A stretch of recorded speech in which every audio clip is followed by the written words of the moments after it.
Hello, I'm Simon. Welcome to my workshop. In this video we're going to be taking a second look at the Evolution track saw.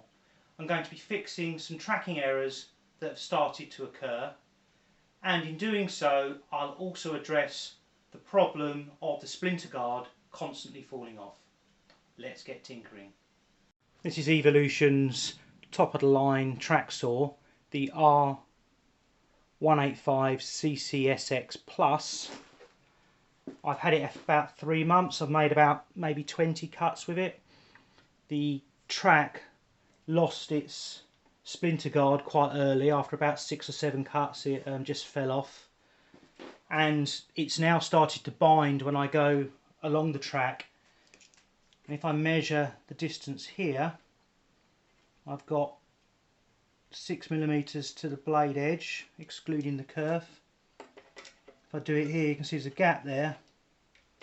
If I just extend it, I've got 7.4mm, so it's it's moved by 1.5mm in 20 cuts, which is pretty poor really, but then it's not a very good saw, so I guess I've only got myself to blame for buying it.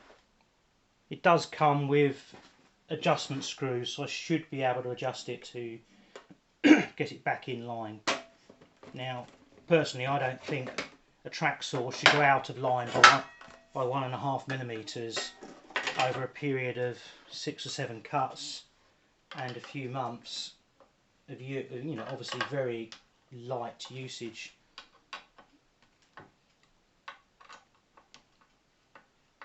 And this is obviously not going to be that easy to, or it's a bit of a pain to have to adjust it. None of the screws seem to be particularly loose, so it's not like things have just worked loose. Now I've just got to find a datum that I can use to adjust it properly. I can't use this datum because it goes in and out, so I'm going to try and use this edge here and see if I can make that work. Although I'm coming to the edge of my calipers, I'm not going to have enough space. Okay, I shall move up to this edge here, I think. That's 69.7. I can see this here needs to go up slightly, or this needs to come down. Oh, that's far too much.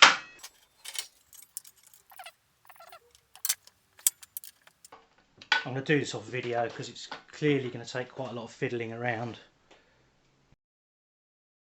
Okay, I found the best way to adjust this to get it level with the track was to undo all 5 screws, to put the track on, lock it down so that it had no wobble in it, clamp the track to the saw. I could then move the saw up and down. I locked one of these in place. I got this to 7mm. I locked this in place and then just moved this one up and down until I got this to 7mm, then locked it in place. So it's now set, I think it's at 6.9mm on both sides. That's pretty good. I now just need to take the track off and tighten the other screws, and hopefully it'll all stay together and it'll all be correct.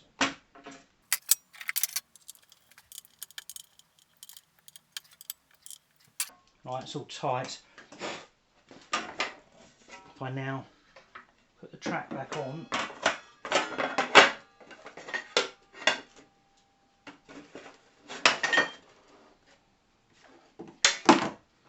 just clamp it down.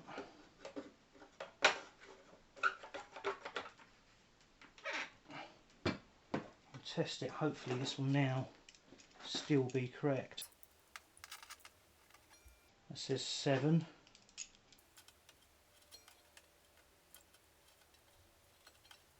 It says 6.7 now, so it's moved.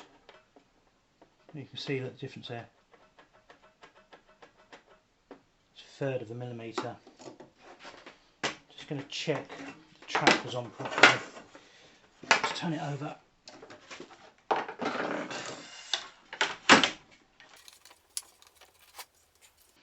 So that track is nice and tight. Let's just clamp it on again.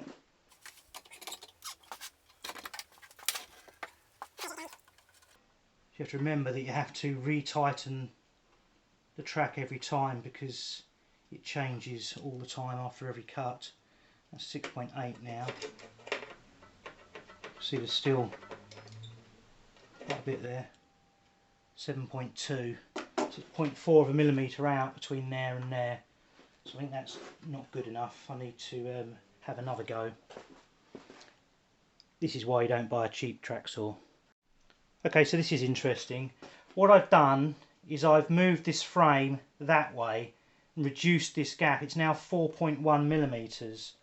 What that has done, for the first time, this blade guard now hits the top of the track, so it can't hit the splinter guard.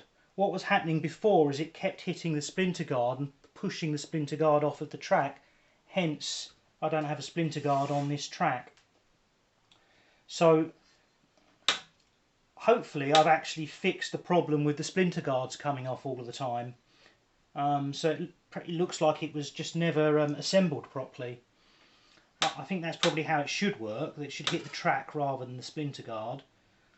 So I'm hopeful that if I stick the splinter guard back on, I won't have the problems I've had in the past. That's 4.04.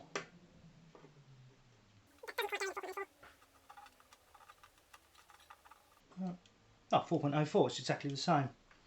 Okay, so that's as good as I'm going to get it, which is good. Hopefully I've solved the splinter guard problem due to the poor assembly of the saw.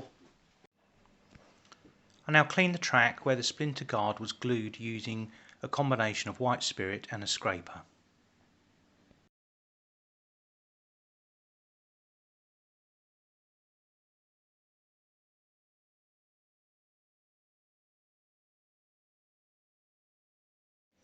Then add some double-sided tape to the track.